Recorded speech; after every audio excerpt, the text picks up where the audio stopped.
Y ahora vamos a escuchar este testimonio. Lógicamente viene de una fuente súper confiable, súper cercana. No vayan a pensar que es mi tía Mona y que solamente le modificamos la voz, que solamente se la distorsionamos. Y no vayan a pensar que nada más porque no mostramos la cara de la persona que está dando su testimonio es falso. No, para nada. No, no vayan a pensar eso, ¿eh? Entonces, pues aquí les va un testimonio así bien morboso como los que les gusta, en primera persona, de mi tía Mona. No, perdón, de un testigo de una fuente muy, muy confiable. Escuchemos. La llegada al infierno. Yo tenía 13 años. A esa edad, uno cree que la vida apenas está empezando. Que lo peor que te puede pasar es reprobar una materia, que alguien no te conteste un mensaje. Pero ese día lo entendí todo. Entendí que hay monstruos que caminan como hombres, que sonríen mientras destruyen, y que el miedo tiene un olor. Uno agrio, que se mete en la garganta y ya no se va. Todo comenzó cuando acepté ir a una fiesta. Ni siquiera quería, pero me insistieron. Que iba a estar bueno el ambiente. Que no pasaba nada. Y como tantas veces, una se deja llevar. Lo que no sabía era que no era una fiesta. Era una trampa. Me llevaron a un rancho, lejos, donde el celular ya no tenía señal, donde las luces de la ciudad eran solo un recuerdo. Lo primero que noté fue el silencio. Un silencio antinatural. Como si la tierra supiera que ahí adentro pasaban cosas que no deberían contarse. Nos bajaron de una camioneta. A mí y a otras chicas. Algunas más grandes. Otras, como yo, todavía niñas. Nos hicieron pasar a una especie de cabaña con paredes de madera vieja y olor a humedad. Nos formaron. Nadie hablaba. Nadie se atrevía. Frente a nosotras, unos hombres. No policías. No militares. Pero armados como si fueran de guerra. Uno de ellos, con botas negras y mirada fría, nos observó como quien revisa mercancía. No personas. Mercancía. Yo no entendía. ¿Dónde estaba la música? ¿Dónde estaban los amigos? Pero nadie nos explicó nada. Solo nos ordenaron callar, obedecer, mirar al suelo. Esa noche no dormimos. Nos tenían paradas, vigiladas por hombres que no parpadeaban. El más joven de ellos se acercó a mí. Me preguntó cuántos años tenía. Le dije la verdad. Me sonrió. Pero no era una sonrisa buena. Era una que me heló la sangre. Me dijo muy bien. La más chiquita es la que más vale. Y se fue. No entendía qué significaba eso, pero lo sentí. Como si mi valor hubiera dejado de estar en lo que soy, y empezara a medirse en lo que ellos podían hacerme. Esa fue la primera vez que sentí que ya no me pertenecía. Al día siguiente nos bañaron con una manguera de agua fría. Nos dieron ropa que no era nuestra. Camisetas cortas, pantalones ajustados, sin calzones. Todo estaba medido. Todo tenía un propósito. Ellos querían borrar lo que éramos. Moldearnos. Rompernos. Nos dividieron por colores. A mí me dieron una camiseta roja. Dije que no me gustaba, que quería otra. Me callaron con una bofetada. Una de las chicas me susurró que eso significaba que era de la zona caliente. No entendí. Pero lo iba a entender después. Y ojalá nunca lo hubiera hecho. Nos quitaron los nombres. Ahora éramos códigos. Yo era la R3. Nos hablaron de reglas. Que si obedecíamos, no nos pasaba nada. Que si sonreíamos, íbamos a ser elegidas más veces. Que si cooperábamos, nos daban agua. Agua. Como si eso fuera un premio y no un derecho. Una vez vi a una chica llorar. La llevaron a un cuarto. Cuando volvió, ya no lloraba. Ya no hablaba. Ni siquiera nos miraba. Como si le hubieran arrancado el alma. A mí todavía no me habían elegido. Pero sabía que era cuestión de tiempo. Cada noche me acostaba en ese catre sucio, con la cobija que olía a sudor viejo, rezando para que no dijeran mi nombre. Pero mi nombre ya no existía. Así que cuando gritaron R3, al frente, sentí que se me iba el aire. Y ahí terminó la niña. Porque lo que vino después. Eso te lo cuento en la siguiente parte. Cuando me tocó a mí, lo que pasa tras la puerta. Me llamaron al frente. Pero no me llamaron a mí. Llamaron a la R3. Porque para ellos ya no era Romina, la que se reía fuerte, la que soñaba con ser doctora, la que bailaba con su hermanita en los días de lluvia. Esa ya no existía. Ahora era un número. Un código que se podía usar. Un cuerpo en oferta. Mis piernas temblaban.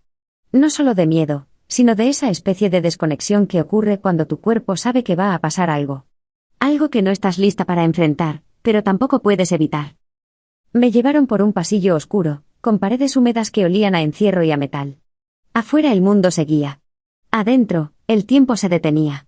Cada paso que daba, mis pies parecían más pesados. Como si cada centímetro de suelo fuera una traición a mi alma. Llegamos a una puerta de metal. No había ventanas. Solo una luz amarilla que parpadeaba como si se burlara de mí. Uno de los hombres se acercó, y me susurró algo que nunca se me va a olvidar. Entre más rápido sonrías, menos duele. Quise correr. Gritar. Golpear.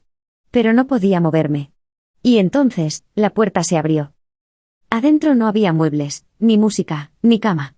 Solo una colchoneta en el suelo, una cámara vieja sobre un tripié, y una silla. Y a él.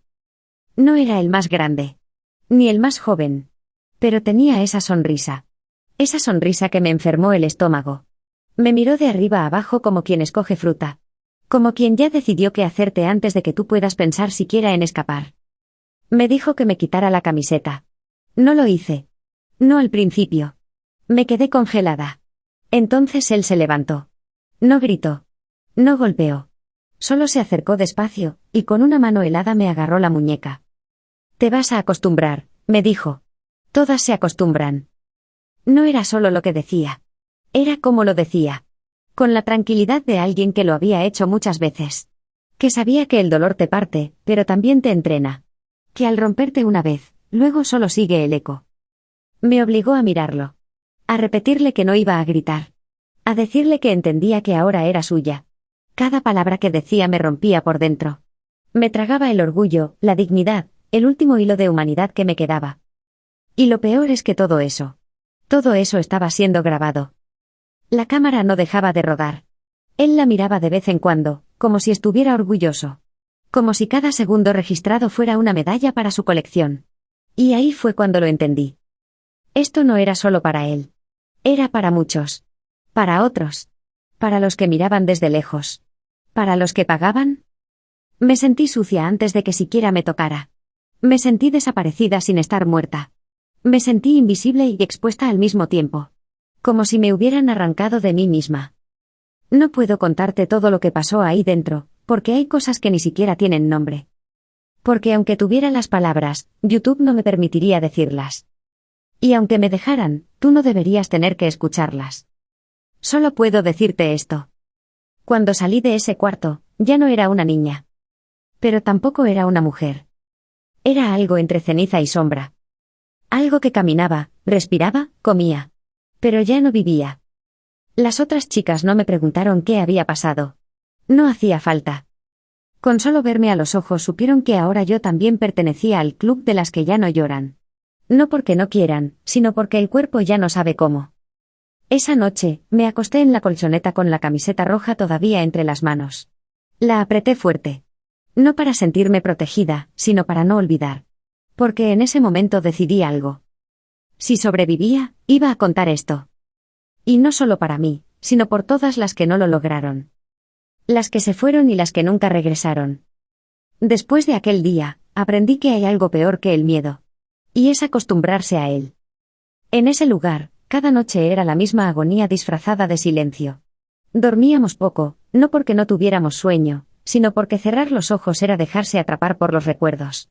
Preferíamos contar los minutos, escuchar nuestras respiraciones, sentir que al menos en ese instante, nadie estaba tocando nuestro cuerpo. Con los días, me fui acostumbrando a observar en silencio. Ahí dentro, todas éramos sombras en el mismo rincón oscuro. Pero poco a poco, entendí algo aterrador, algunas sombras desaparecían sin aviso. Chicas que un día reían entre susurros, al día siguiente ya no estaban. Primero pensé que se habían ido, que las habían liberado, que quizá les habían permitido volver a casa. Era ingenua, porque necesitaba creer en algo.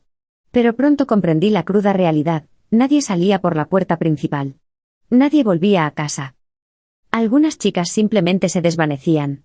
Una noche, Sofía, una adolescente rubia que siempre cantaba bajito para dormirnos, fue llamada al cuarto oscuro al final del pasillo. Y nunca más regresó. Dejamos de escuchar su voz. Dejamos de sentir su presencia en el colchón frío que antes ocupaba. Al día siguiente, su espacio ya era ocupado por otra chica que aún conservaba lágrimas en los ojos. Jamás supimos qué pasó exactamente con Sofía, o con las otras chicas que un día dejaron de estar.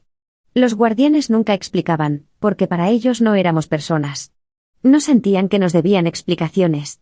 Éramos cosas. Cosas que se usan hasta romperse, y cuando se rompen, simplemente se desechan. Nosotras, en cambio, desarrollamos rituales silenciosos para honrar su memoria. Cada chica que se iba era un vacío que dejaba algo de frío en nuestro interior. Marcábamos sus nombres con los dedos en la pared, de manera invisible, sin tinta, sin pintura, pero con todo el peso del mundo. Cada nombre era una promesa muda, no olvidaríamos, aunque el mundo sí lo hiciera. Había chicas que preferían dejar de hablar por completo. No era enojo ni rebeldía, era la desesperación convertida en silencio. Recuerdo a Ana, de cabello oscuro y ojos grandes y tristes, que después de su primera vez detrás de esa puerta, nunca más pronunció una sola palabra.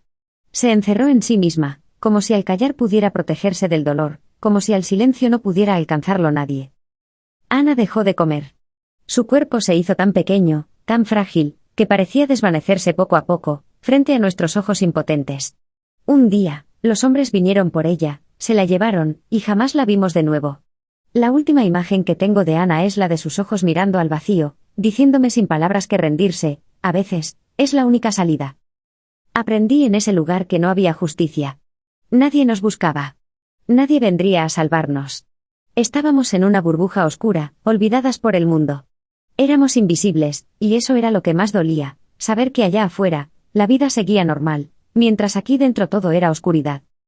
Pero en medio de ese dolor aprendí también otra cosa, nosotras éramos nuestra única esperanza.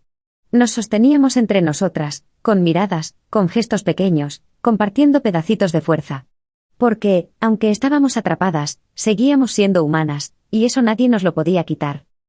Una noche, durante las pocas horas en que nos dejaban solas, una de las chicas, Mariana, me preguntó en voz baja: «Romina, ¿crees que algún día alguien se entere de lo que pasó aquí?» La miré, sus ojos estaban llenos de una tristeza infinita, pero también de una chispa diminuta de esperanza.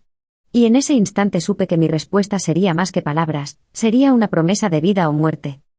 «Te lo juro», le respondí. «Si algún día logro salir de aquí, el mundo entero va a saber lo que nos hicieron. El mundo entero tendrá que escucharnos».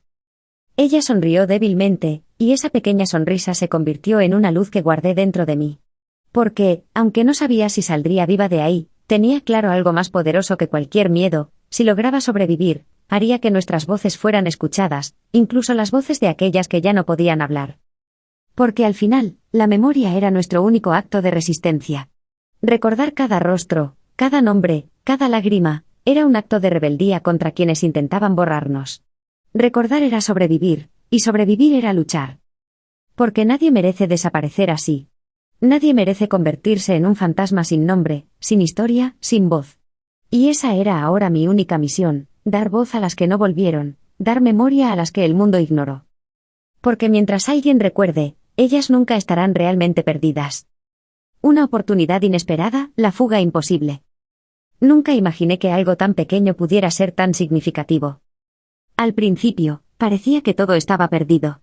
El tiempo se diluía entre los días grises, y nuestra esperanza se desvanecía lentamente, como la última chispa de una vela que se extingue antes de que se pueda pedir un deseo.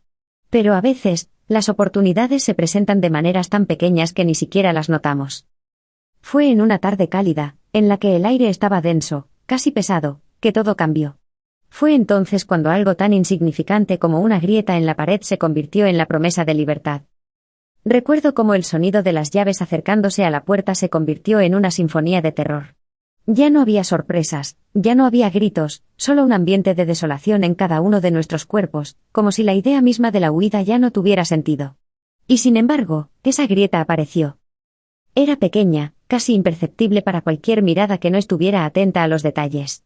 En una de las paredes del pasillo, donde las manchas de humedad se acumulan con el paso del tiempo, una grieta se había abierto. No era mucho, pero era suficiente.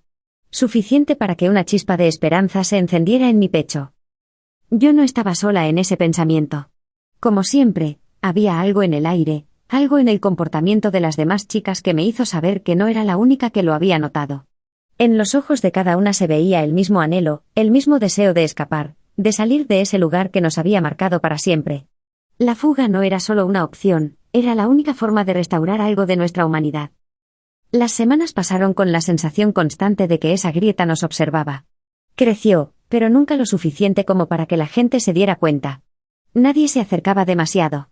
Sin embargo, todos los días lo intentábamos. Un pequeño paso. Un susurro, una mirada furtiva hacia la rendija.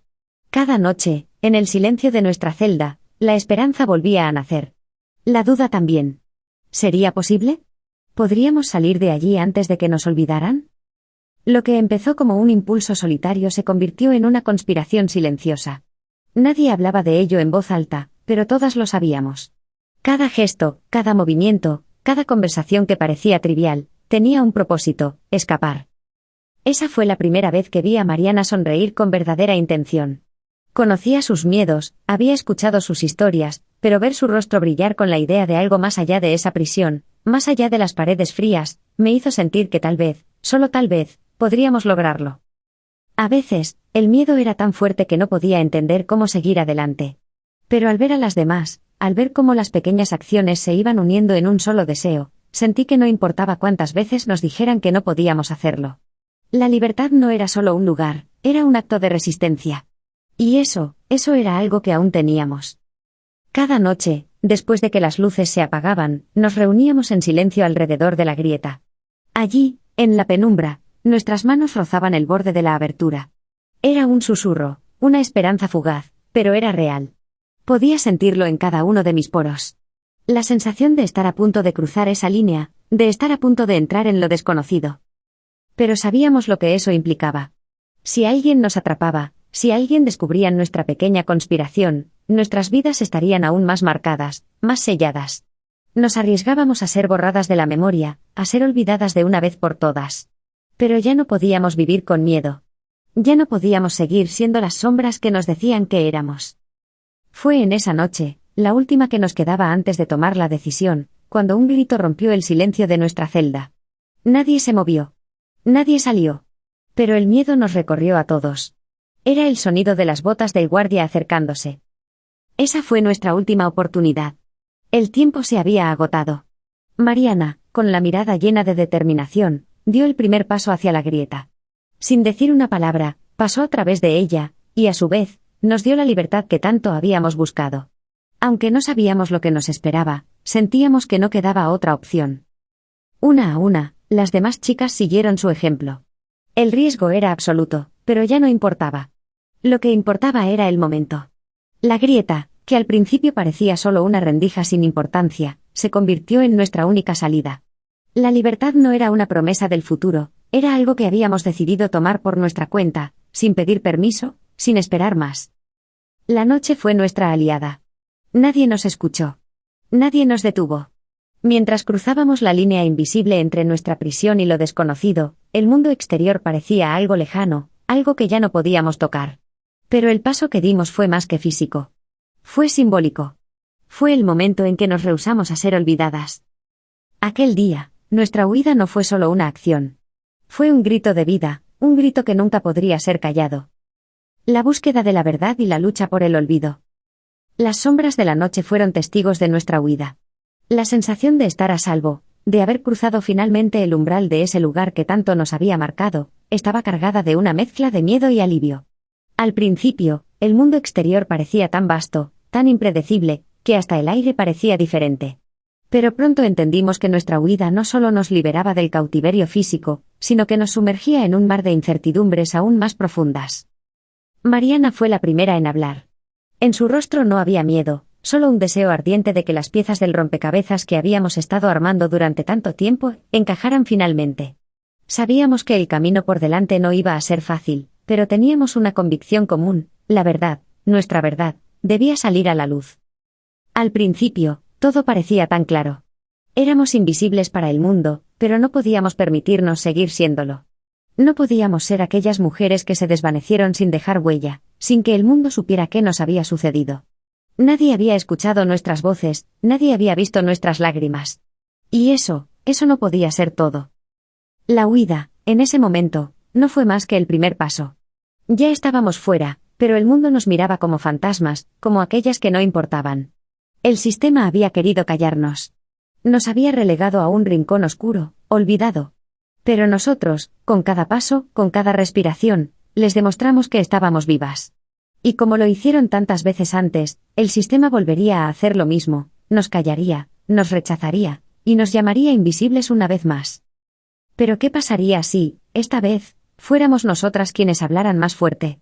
¿Y si fuéramos nosotras las que arrastráramos a la sociedad hacia la verdad, hacia la cara de la realidad que preferían ignorar? El primer paso hacia la verdad fue sencillo, conseguir un lugar seguro. Pero pronto nos dimos cuenta de que la seguridad era solo una ilusión. El miedo seguía acechando. La gente no sabía lo que habíamos vivido, ni por qué estábamos huyendo. La ignorancia era nuestro mayor enemigo. Y al mismo tiempo, nuestra más poderosa arma. Las noches se alargaban mientras organizábamos nuestros siguientes pasos.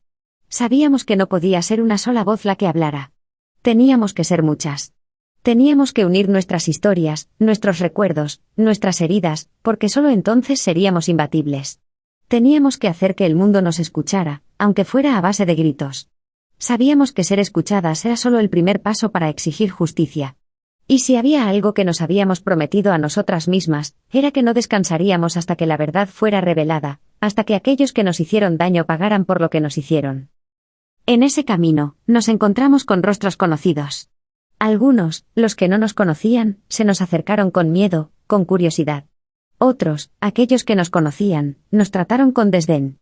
Había quienes pensaban que nos habíamos escapado por pura debilidad, como si el miedo fuera nuestra única motivación. Pero también había otros que nos miraban con una mezcla de asombro y compasión. Al final, todos parecían tener una opinión sobre lo que habíamos hecho, pero nadie conocía la verdad. Nuestro primer encuentro con la prensa fue tan desolador como esperaba. Nos ofrecieron micrófonos, cámaras, pero no ofrecieron nada más que una oportunidad para que los demás nos juzgaran. Los ojos curiosos nos escudriñaban, y las preguntas, aunque sutiles, no eran las que queríamos escuchar. No queríamos que nos pintaran como víctimas, ni que nos convirtieran en un espectáculo más. Era claro que las narrativas que queríamos construir no coincidían con la que la sociedad estaba lista para escuchar. Nadie estaba preparado para conocer lo que habíamos vivido, lo que nos habían hecho, lo que realmente sucedió. La gente quería respuestas fáciles. Querían que todo encajara perfectamente en el molde de un cuento donde la justicia se impartía rápidamente, y las víctimas encontraban consuelo en poco tiempo. Pero la verdad no es así. La verdad es más compleja. La verdad es incómoda. La verdad es que no hay justicia que pueda borrarlo todo, ni que las heridas cierren tan rápidamente como esperamos. Sin embargo, no nos rendimos. Nos convertimos en defensoras de nuestra propia historia, convirtiendo cada entrevista, cada conversación, cada momento en una oportunidad para visibilizar lo que no querían ver. La gente pensaba que las cosas se olvidarían con el tiempo. Pero para nosotras, la lucha por la verdad recién comenzaba. Cada día era una batalla. Cada día luchábamos contra un sistema que nos había enseñado a callarnos, a no hablar, a quedarnos en la oscuridad. Pero allí, en ese espacio entre el miedo y la justicia, nos encontramos. Lo que antes nos unía en silencio ahora nos fortalecía en nuestra misión, buscar la verdad. Porque nadie podría callarnos ya. Y la lucha, aunque parezca eterna, se construye día tras día. Es un viaje hacia la reparación, pero también hacia la revelación de aquello que no debía olvidarse jamás. Porque, a pesar de todo lo que intentaron hacernos creer, la verdad nunca muere. Y mientras esté viva, nosotras también lo estaremos. El enfrentamiento final, la confrontación con el pasado. La verdad es como el fuego, puede ser apagada, ocultada, distorsionada, pero nunca desaparecerá por completo. Y en ese momento, cuando las puertas de la verdad finalmente se abrieron, la oscuridad que nos había perseguido durante tanto tiempo se iluminó con una luz cegadora. Pero, como todo enfrentamiento, ese momento no fue fácil, no fue limpio, y ni siquiera fue seguro.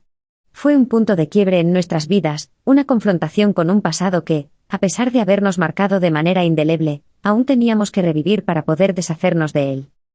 Había llegado el momento. Estábamos de pie, al frente de lo que habíamos estado temiendo desde el primer día, el juicio. La sala estaba fría, impersonal, con los murmullos de la gente que nos observaba desde las gradas. Ellos no sabían, no entendían lo que estábamos enfrentando. No podían ver más allá de los titulares sensacionalistas, de las imágenes recortadas que la prensa había montado. Solo conocían la superficie, pero nosotras conocíamos la verdad en lo más profundo de nuestros corazones. Y ahí estábamos, listos para enfrentarnos a lo que nunca queríamos enfrentar, pero sabíamos que, de no hacerlo, nunca podríamos vivir en paz. El proceso judicial era como un laberinto. Cada paso nos alejaba más de la certeza de la victoria. Sabíamos que las armas que teníamos a nuestra disposición eran limitadas, nuestra palabra, nuestra memoria, nuestros recuerdos. ¿Cómo se puede luchar contra aquellos que tienen el poder de transformar la historia a su antojo, de borrar lo que no les conviene, de reescribir la verdad según sus intereses? La batalla no era solo contra los acusados, sino contra un sistema que estaba diseñado para silenciar a quienes, como nosotras, no teníamos nada que perder más que la verdad misma. La confrontación fue difícil, no solo por la magnitud de lo que estábamos enfrentando, sino porque los recuerdos se volvieron cada vez más vívidos y desgarradores. A medida que revivíamos cada detalle, cada palabra, cada sensación que habíamos reprimido por tanto tiempo, el dolor se hacía más real, más cercano. Nos habíamos mentido durante años, diciéndonos que estábamos bien, que habíamos dejado atrás lo que nos había hecho daño. Pero no lo habíamos hecho. Y ese día, al revivirlo todo, todo se desbordó. Mariana, la más fuerte entre nosotras, fue la primera en tomar la palabra. Con una calma helada, comenzó a relatar lo que había vivido, lo que había visto, lo que había sentido. Sus palabras cortaron el aire como cuchillos afilados. Cada sílaba era un grito ahogado, un eco de las noches en las que habíamos llorado, en las que habíamos sentido el vacío de ser invisibles. Pero ella no estaba sola. Nosotras estábamos allí, como testigos de lo que había sufrido, como defensoras de su voz, como guardianas de su verdad. Y fue entonces cuando, por primera vez, sentí que no estábamos solas en la lucha. Estábamos todas juntas, unidas por algo mucho más grande que el miedo, la justicia. La sala estaba en silencio. Los ojos de los presentes, de los que no nos conocían, de los que nos miraban con escepticismo, ahora se volvían hacia nosotras. La historia que estábamos narrando ya no podía ser ignorada. Ya no podíamos ser las víctimas sin rostro, las que pasaban desapercibidas entre las noticias. La historia de Mariana, de todas nosotras, estaba tomando forma. El sistema no podía seguir ignorándonos. Pero a medida que avanzaba el juicio, las tácticas del otro lado se volvían más claras. Intentaron deslegitimarnos. Intentaron hacernos ver como mujeres desesperadas, como personas que solo buscaban atención o venganza. Querían difamar nuestra imagen, reducir nuestra historia a una mentira, una exageración. Pero nosotras no nos dejamos arrastrar. Sabíamos que nuestra lucha no era solo por nosotras. Era por todas las que no podían estar allí, por todas las voces que nunca tuvieron la oportunidad de ser escuchadas. La prensa, que antes nos había ignorado, ahora estaba ávida por reportar cada palabra, cada gesto. Había quienes se mantenían neutrales, pero otros comenzaban a tomar partido. La verdad que estábamos revelando no solo afectaba a los acusados, sino a toda la sociedad que había sido cómplice de callar estas historias durante tanto tiempo. La pregunta que se hacía en las calles, en las redes sociales, era clara: ¿cómo pudimos permitir que algo tan grande, tan monstruoso, sucediera tan cerca de nosotros? ¿Por qué no lo vimos antes? Las piezas del rompecabezas comenzaban a encajar. El juicio se alargaba, las emociones se disparaban, pero la verdad, aunque dolorosa, seguía adelante. No sabíamos si lograríamos una condena, si el sistema finalmente haría justicia, pero sabíamos algo con certeza: habíamos dado el primer paso. Habíamos hecho visible lo invisible. Y eso, mis amores, eso ya no podía ser borrado. Al final del juicio, después de semanas de tensiones, pruebas, relatos desgarradores, nos quedamos allí, frente al juez, frente a la sociedad, con la satisfacción amarga de que, sin importar el resultado, ya habíamos ganado. Ganamos porque nuestra voz había sido escuchada. Ganamos porque ya no éramos invisibles. Ganamos porque el mundo ya no podría ignorar lo que habíamos vivido. La lucha no había terminado, pero habíamos iniciado el camino. El enfrentamiento con el pasado nos había dejado heridas, pero también nos había dado fuerzas para avanzar. La verdad no siempre es fácil de escuchar, ni es un camino que se recorre sin sacrificios. Pero, al final, la verdad tiene una fuerza que nada ni nadie puede detener. Y a partir de ese momento, todo lo que habíamos sido, todo lo que habíamos soportado, nunca podría ser borrado nuevamente.